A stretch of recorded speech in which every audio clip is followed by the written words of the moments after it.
From the MCA DSV headquarters in Jefferson City, I'm Matthew Huffman, Public Affairs Director, and this is Momentum, a webcast produced by your coalition for advocates across Missouri. In this February episode, I have Lysandra Campbell, Member Services Specialist, talking with me. And welcome, Lysandra. I'm excited to have you chat with me today. Thank you. It's great to be on the show. So, Lysandra, I was really wanting us to talk today about the social politics of music. You did this training at our conference, and it got wild reviews in the evaluations. And also, I mean, there was just buzz around it at conference, too, and people really connected with it. So I was kind of thinking this would be a great opportunity for us to be able to spread that to folks who weren't able to make it to conference as well. Yeah, that'd be great. Cool. So just kind of getting started and giving folks a bit of your background, tell us a bit about your work and when did you start making these connections between music and social change and the anti-violence movement? Yeah, it kind of started small. So I attended University of Missouri, Columbia, Mizzou. And actually got started with our Relationship and Sexual Violence Prevention Center. From there, they used to have an event, like maybe a year or two before I started, they kind of paused, called Rock Against Rape. And I knew about it and wanted to kind of like resurrect it and do it again. And the coordinator at the time, it was fun. The coordinator at the time was just like, yeah, take it under your wing. It can be your baby. And so really it just started with that concert and like reaching out to friends. Hey, I'm doing this event for this office I'm involved with. Like, can you come perform? Do you know bands that can come perform? Yeah. And so from there, I just wanted to bring folks together because I know folks will always gather for music and food. I don't gather for music and food. Yeah. Two things that bring people together. Right. Yeah. Music and food. So yeah, I just wanted folks to kind of gather for that. From there, we had that 2 years. Yeah, 2011, 2012, had really great reviews from that and kind of started another event called Speak Out, which was geared towards poetry in the spring. About a year and a half later, after my first Rock Against Rape event, I had my senior capstone. I was a sociology major, and our professor wanted everybody to write about social memory and commemoration. And her dissertation was actually on how society remembered 9/11. And so a lot of my classmates chose to do 9/11 because they have our professor right at their fingertips. Some folks chose like Virginia Tech shooting, Sandy Hook, like a lot of traumatic, like heavy events throughout history. I went to my professor and had told her I was a music minor and I want to incorporate music somehow into this. I don't really want to choose something necessarily tragic or, you know, as heavy as like even the Oklahoma City bombing, like someone chose that. But I want to incorporate music, and it was her idea at first. She was just like, how do you feel about Harlem and the Harlem Renaissance? And I was like, I'm obsessed with it. I love jazz. Like, it's great. I wish I could have lived during that era. And she was like, explore that, dig deeper into that, and I think you'll find something. And from there, I had to write down the title of my paper. It was Commemorating the Harlem Renaissance and Hip Hop Music Lyrics as Social Politics. Yeah. So as I was digging into the Harlem Renaissance, I started seeing a lot of similarities with like the birth of the Harlem Renaissance and what was going on just post Red Summer of 1919 and the race riots that went on during that time.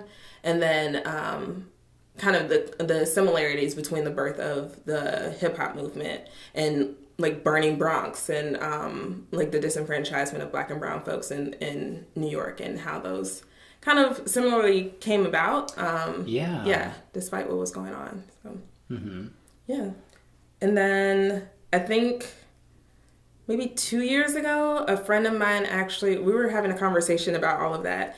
And she was just like, you need to monetize your self-care. I was like, huh? She was like, you're always talking about music. Like when you're speaking about your work in the anti-violence movement, you're always talking about music and how it grounds you. You always have a song to refer to whenever we're going through something, and you need to monetize your self-care. And granted, like I'm still not there yet, but that's kind of how I started exploring, okay, what does it look like to be grounded in this work through music, and what lessons can I guess take from the Harlem Renaissance, hip hop, other forms of Black music in America, and apply that to the work that I'm doing now and through anti-violence. Yeah.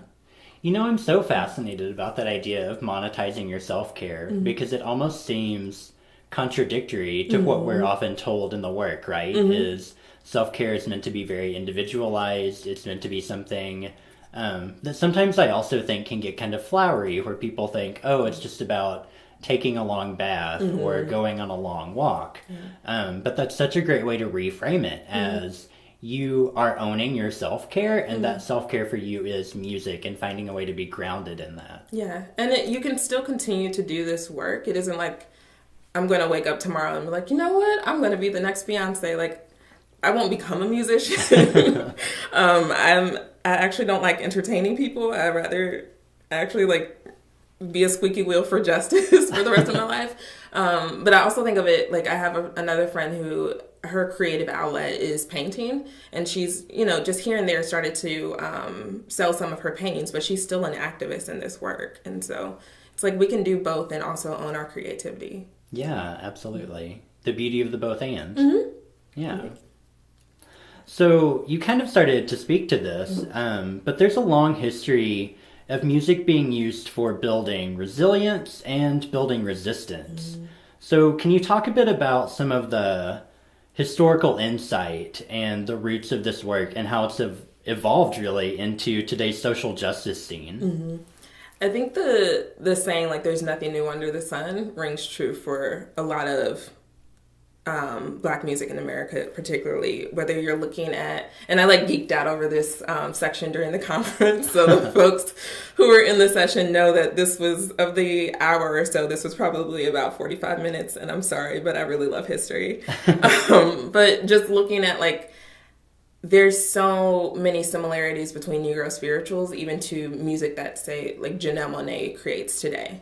And so with Negro spirituals, you have these songs songs that slaves are singing in the field to, the owners were thinking, oh, they're singing because they're happy, or, they're singing because that's just how they get work done. And it's like, no, these are songs of resilience. Yeah. Or they're singing because we introduced them to these biblical texts, and now they're singing songs about Moses and the Israel children. It's like they're singing for freedom.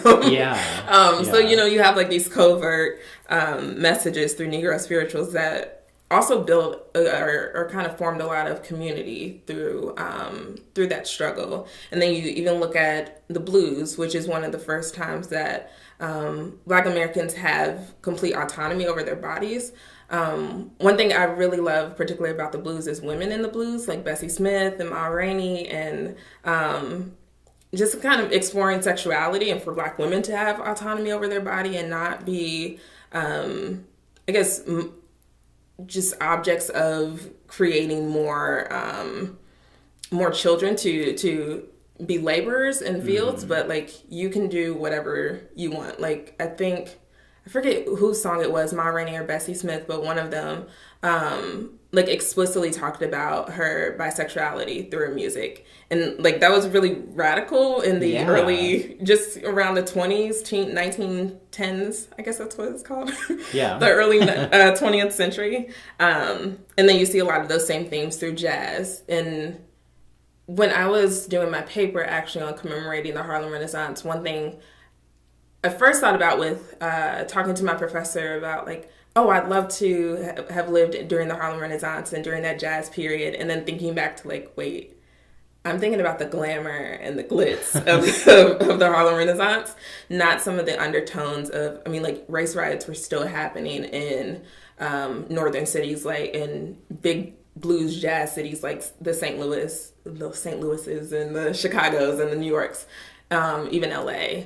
And so there's so much more to that glitz and glamour that you may think of with the big fur coats and the Rolls Royces of the jazz or the Harlem Renaissance. A lot of that was also resistance and Black folks, the working class Black folks from the blues, moving into kind of showing off that we can also have upward mobility and having that type of movement. It wasn't just through music, but also through art and literature with folks like Zora Neale Hurston. And it's like, hey, we're writers, we're literary geniuses and artists and painters and musicians as well. And we can also run our own businesses. Same thing through rock. I'm I'm still learning so much more about the rock and roll movement, but one person that definitely stands out is Big Mama Thornton, and just the history around her, the song Hound Dog, and how, I mean, still a lot of folks don't know that that came from her and not from Elvis. Yeah. But yeah, it was Credit where it's popularized. due.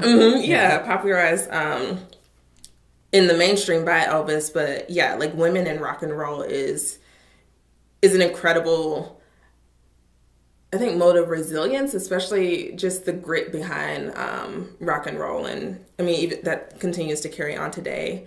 Soul, I think of soul and R&B, like the early ages of R&B. I definitely think of songs from like Marvin Gaye with What's Going On, which unfortunately still rings true. A lot of those messages still ring true today. A lot of early, like Stevie Wonder and the messages he had in music as well were songs of resilience. And then hip hop was, I refer to that during my workshop at the conference as, there's the quote by Martin Luther King that a riot is the voice of the voice of the unheard. And I refer to hip hop as, in a way, the riotous, I guess, offspring of Negro spirituals. Because for a really long time, through Negro spirituals, also through like gospel music during the civil rights movement, you have songs like Ain't Gonna Let No Policeman Turn Me Around, Turn Me Around. And that's kind of, you know, you're constantly singing those songs and singing those messages to no avail. And then, of course, the birth of hip hop is just coming out of some of the biggest names from the civil rights movement, like Martin Luther King and Medgar Evers and Malcolm X being murdered.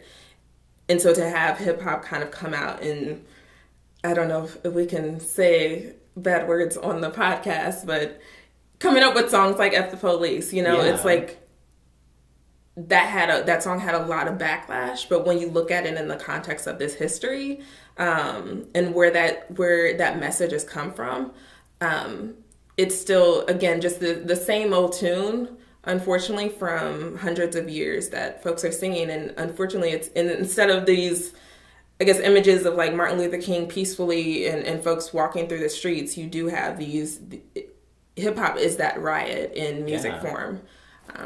So yeah, I think anytime you want to look at resilience, and I particularly look at resilience through Black America, you have to look at, I see music as kind of like this audio yearbook or a social soundtrack. Shameless plug. We'll get there. But it is an audio yearbook. Like, okay, what have folks gone through, for hundreds of years now? And how have they continued to push through and continue to build community and resilience? Yeah. Well, and even talking about it in terms of an audio yearbook, I completely agree that they're still the same themes that we have seen over centuries, and that they still ring true even today. And so the oppression of Black folks is still very alive and present in our everyday life. And then, looking at it as, just as you said, an audio yearbook of people using music and art as a way of telling their stories and bringing more awareness and consciousness to the everyday struggles of Black folks and communities of color. Yeah. And I really think, too, like, if we want to think about how we can apply that to, especially to the anti-violence movement, and how we can move forward, we have to know our history in order to move forward. Yeah. And, I think music is kind of, it still tells very stark or harsh realities of our country, but it's a little more lighthearted, and I guess the creative aspect of it is a bit more lighthearted, that we can come together and listen to it, but also get down to the grit, like, okay, what is this really speaking about, and what change do we need to make in order to move forward? Yeah. So storytelling as a form of art and advocacy has become increasingly popular over the last several years. And I'm kind of thinking specifically about, in journalism, there's this huge move to really do storytelling and profiles of people. We see it also happening more in activism with protests and marches and public testimony, and really making sure that we're allowing space to to let people tell their stories and the impact of their lived experience. So kind of thinking about it in terms of musicians being storytellers for centuries as well, as you just kind of mentioned, how do you think music can lift up the lived experiences and build community? The first thing that popped up when you said journalism and just thinking about storytelling, I remember it was around the time, like 2014, I want to say 2014 or 15, when the Ferguson protests were going on. And someone had put up, there was a picture that was like a protest from 1964 or sometime around that. Yeah, at some point of that time. And then 2014 in Ferguson. And just the similarities between the protests. Yeah. And just how that felt like, why are we still here? Mm-hmm. But yeah, thinking about how musicians are using storytelling, from there, immediately thought of the song Glory from the movie Selma that came out in like 2015, 2016. Mm-hmm. And how they even talk about Common and John Legend, just kind of talk about the similarities between the civil rights movement in the 1960s and kind of what we're doing, what we're experiencing right now. And I think, yeah, it's just like, there's still quite a ways to go that we have. But again, to draw that connection, like a lot of this isn't new. It looks very different in some ways, but a lot of it isn't new. So how do we move forward so that, 40, 50 years, I'm trying to think of the timing between 2014 and 1964. Sociology. I was going to say the same thing, yeah. We're social scientists. We don't do the other type of math. Yeah. We just critique the world and, dismantle oppression, easy stuff. Yeah. But yeah, however many, 40, 50 years between 1964 and 2014, hopefully 40 to 50 years from now, we aren't seeing those same types of images. I wouldn't want to see like, all right, here's 1964, here's 2014, and then 2064, we're seeing some of the same things. I think another creative and, again, just a lighthearted way to tell our history, when you said tell our story, I immediately thought of Hamilton, like Who Lived, Who Dies, Who Tells Your Story? Yeah. But Hamilton is like so ironic, and I love it. To have a predominantly black and brown cast playing the role of some of our country's most problematic figures is complete genius. Mm-hmm. And I think the way that Lin-Manuel used his platform to also incorporate a lot of elements of Black and Latinx culture, to tell the story of a lot of men who fought for freedom but wasn't fighting for the freedom of folks who looked like the people that are on stage, is like another way we kind of build resilience and tell our stories in very covert ways. Yeah, I don't know. If you, for the listeners, ever get a chance to see Hamilton, it's well worth it, especially if you're a hip hop fan. Mm-hmm. There's so many, just instances and lines that are drawn from a lot of popular hip hop songs that I don't know if everybody who gets to see Hamilton is actually picking up on. So, yeah. I feel pretty confident in saying that the majority of the staff here at MCADSV are big Hamilton fans, which is probably no surprise to folks listening. Yeah. It's a great musical, but yeah. And then even just going back to social commemoration and storytelling, and building community. Like when I had started that research so many years ago in undergrad, the first song I was thinking about was "Strange Fruit" by Billie Holiday, and again that audio sound or that audio yearbook of like, I didn't live in a time of strange fruit, but I can still relate. It's almost like nostalgia for a time that I've never lived. Mm-hmm. In a sense, it's like I've been told about these things, but to hear that in a song and to hear that through someone's voice, especially like Billie Holiday, was like connecting me to that time. Same thing with social injustices and kind of like nothing has really changed. I think of songs, well, actually it's an album, but there's a title song as well, From the Plantation to the Penitentiary by Wynton Marsalis, which speaks very heavily about just mass incarceration even. And then I think also with social commemoration celebration, and think back to my first year in college, which was 2008, And there was a song out by a rapper named Young Jeezy called My President is Black. And I just remember like things going down, or the TV going down and coming back up, and less than 2 minutes later, somebody was driving around our apartment complex, like blasting that song. And just like the feeling that that creates, even when that song can come on shuffle on my phone right now, I think back to that moment of 2008 and being a freshman and like just 18 years old. It was my first time voting, and kind of the community that created, or that song created as well.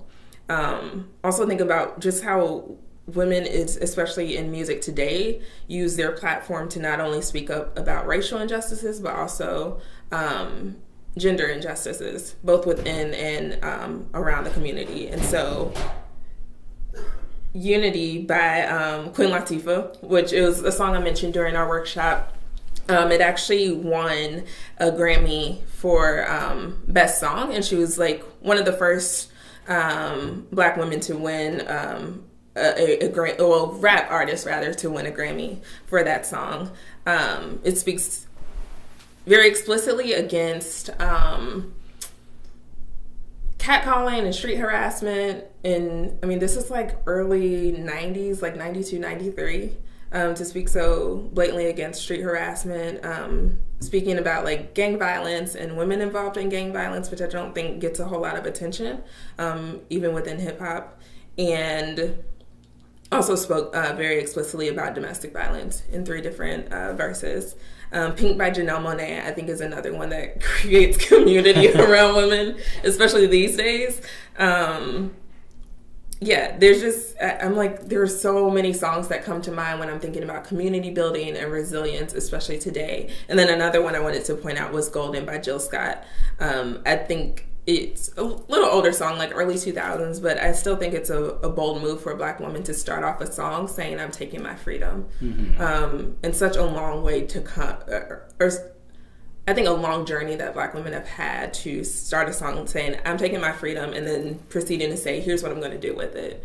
You know, throwing it on the shelf. And it's just, yeah, it's a bold move. But I think that too kind of keeps me rooted to this movement, and is one of the songs that I use as a soundtrack to keep me grounded in this movement as well.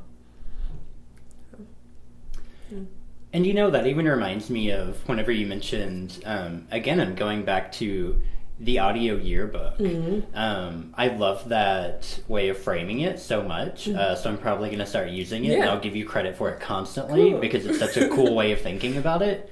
But yeah, really thinking about it in terms of lifting up a lived experience and owning that and talking about it, and oftentimes being unapologetic, because it's so important to lift up that lived experience, and then to recognize that you're not alone in that, and it does build community. And then whenever you take it into storytelling, I mean, that can be with the Young Jeezy song. That's a story that you always have in a sense of community, and so storytelling and community building start to take on all new meanings and definitions for people too. And there's, I mean, really great like positive impacts on that community building. I think that's one aspect that I'm still exploring as I'm learning how to monetize my self-care, because I can get very deep or go on and on about the historical side, and have a list of songs for days to explore. But yeah, like what that looks like with like the impact that community building and being in community has on us is pretty profound. So yeah. Absolutely. You've talked a bit about the historical importance of Black music on social and political discourse. Can you talk a little bit about the science of resilience? Because I know that you had talked about that in your workshop at conference, just kind of the social science between music and resilience. And I'm really kind of fascinated about that connection too. Yeah, so even speaking of my my professor's dissertation long ago with 9/11 and how folks remember that, there were actually like a group of music therapists, as I was working on the presentation, found out that there were a group of music therapists that went into schools in New York and provided therapy for children post 9/11. And one of the things that they found was like playing music with other folks who had been through similar experiences and creating music with people who have been through similar experiences and who understand what you've been through is extremely important, and it also helps folks to like process and retain a lot of agency. And so I thought that was really interesting. I don't know all about like the neurobiology, but it's still pretty cool. Just looking at like feeling accepted, liked, or part of a group also enhances emotional and psychological well-being. Yeah. Yeah, and I mentioned this during the presentation that like not feeling accepted, liked, or part of a group can, do the complete opposite. And so I mentioned a time when I was actually at a Halloween party, and I think it was Bohemian Rhapsody. It was some Queen song where there's like, folks started going off into like, Amadeus or something like that. I don't know if you know what song I'm talking about. Yeah. Well, I wish you were at that party with me because I was the only person at the party who did not know the song, and I was publicly shamed and I felt a way about it. But I mean, on the other side, like, some of the songs I've mentioned earlier, those could come on, and yeah, there's like there's a sense of community that happens when a song that you and your friends knew from childhood comes on, and y'all can just reminisce like, oh, remember when this came out and we used to, stand out or be on the playground and sing this at the top of our lungs or whatever. You can think about all those things that were happening. So not even just the traumatic experiences, but some of the celebratory experiences as well.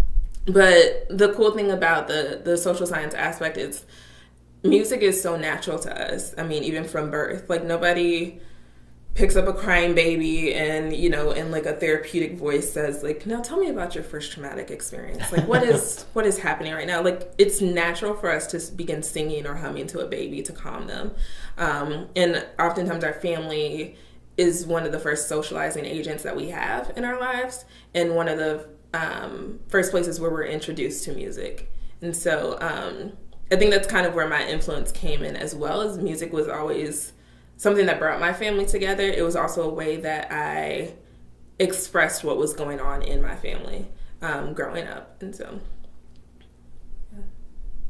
yeah, I think that there really is just, there's so many ways that music can be tied to memory, and ways that can be a comfort and a source of strength and wellness for folks. And yeah, I mean, to your point about whenever we are trying to comfort a crying baby, it is a very natural thing to hum or sing there, and that can be a source of comfort throughout a person's life as well. Right. Yeah. Even if it's just singing, I think playing music, creating music, dancing to music. I talked about like how unchoreographed dancing sometimes supports like your sense of safety and belonging and feeling grounded.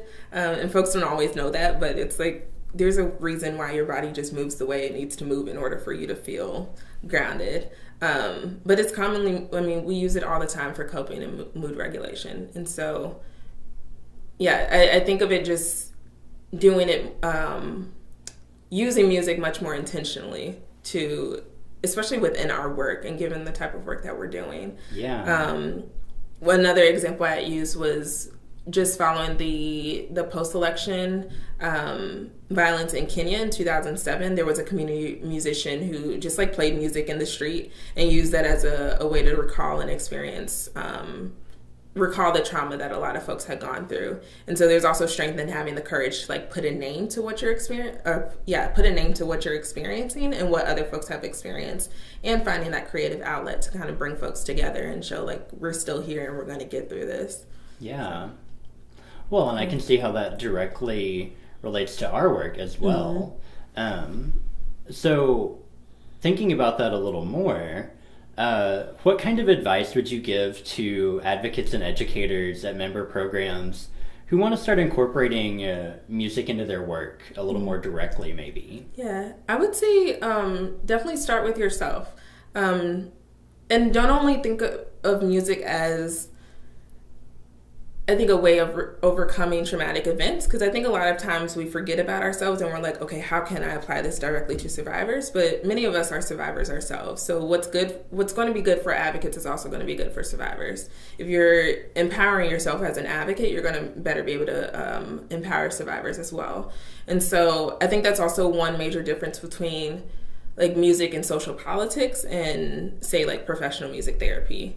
Whereas advocates were not just the practitioners, we're also participants. And so whoever you're working with and whoever, or whether it's like your colleagues as well as survivors, these aren't just, I don't know, like patients, if you will, like with a music therapist, like these are individuals who are a part of your community. Yeah. And so how can, again, it's a community effort. So how can you build community with this one person through music? And so I'd probably keep it simple with folks, especially people who don't have a music background. Just keep it simple. Like you can ask yourself what song reminds you of why you did this work and keeps you grounded. Always remember that you aren't doing the work alone. And so what music is going to keep you connected to your colleagues? Is there a song that you and a colleague like share in common? I mean, I know with the coalition, sometimes we'll take road trips. And sometimes, most times, I feel like other member services specialists love to talk, but I'm like the music person, so I'm like, hey, let's play a song like halfway through this road trip. Like what song brings y'all together so you can make it through those road trips, even if you're coming here to MCADSV for a training. Also think about like what's your go-to song when you've had a rough day, or what would be your go-to song if, say, a survivor you were working with had a really hard time in court, or you know, with a custody hearing or something like that. Think about what is going to keep you grounded. And also, if you don't know where to start, just last summer, a friend of MCADSV, Reen Rennick, actually led a training around the state and asked advocates to provide some of their go-to empowerment songs. And so if you don't know where to start, I'd encourage you to look up that playlist. It's Missouri Empowered, #Missouri Empowered. And listen to what other advocates in Missouri are listening to and what's grounding them in this work. So now that you've given that advice, I'm going to throw it right back to you and ask what songs connect you to the work and to the movement, and what songs connect you to other advocates and educators in the work? I think overall, so I came up with, I'd probably say two. Black Girl Soldier by Jamila Woods. She commemorates a lot of the lives and the work of a lot of women like Angela Davis and Rosa Parks, as well as Sojourner Truth. And she names those folks, and she'll say, like, Sojourner was a freedom fighter and she taught us how to fight. And so even just thinking about, like, okay, if I don't know what to do next in my career, or even just with a decision that I need to make, this song kind of reminds me that there's just a handful of women who have already laid the foundation for what activism can look like for me, and it looks different in all of their lives. I mean, Rosa Parks and Angela Davis, I think two very different temperaments, but there's so much to learn from both of them.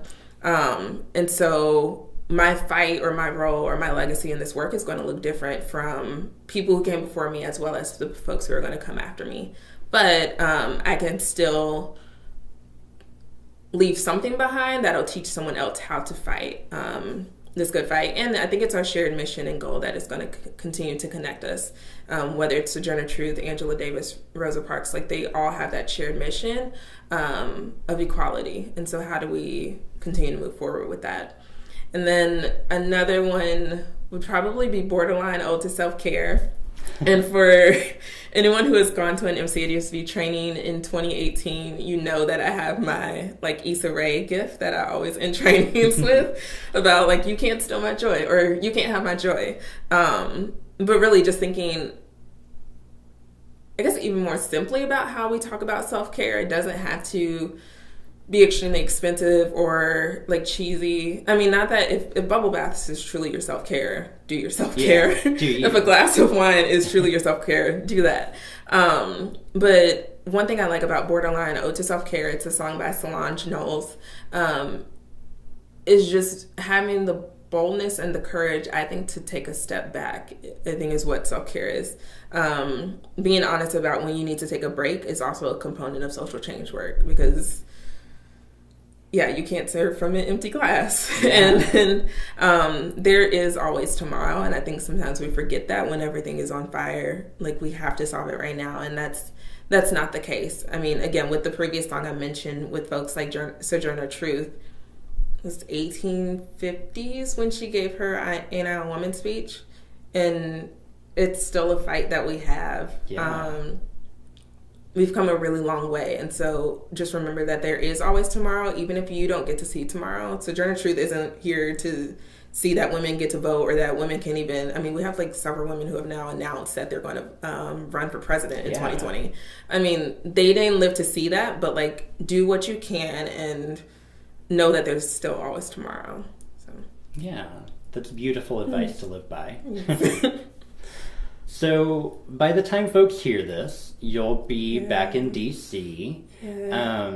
So then how can folks here in Missouri stay connected to you and the work you're doing? Yeah, so I will continue to do my podcast. I sort of kind of gave a shameless plug. It's called Social Soundtrack. And I actually host it with a friend out in DC. We discuss everything related to mostly Black music, but all music, social politics. We're both advocates, activists in this movement, as well as resilience. And so that'll be continuing to be on SoundCloud and iTunes. And yeah, anywhere you can download podcasts, basically. But it's Social Soundtrack. We'll also have the Twitter. That's Social Sound Pod, just POD on Twitter. And then you can feel free to follow me on Twitter and Instagram, Lysandra Janae. Yeah, I'll still be in the work, just from a different angle. But yeah, I'll definitely continue writing and speaking more about music and social politics. So excellent. Well, I can't wait to follow along. Yeah. Well, thank you so much, Lysandra, for talking with us today. Thanks. It's been great. Yeah, it's been great. Yeah. Oh, I wanted that.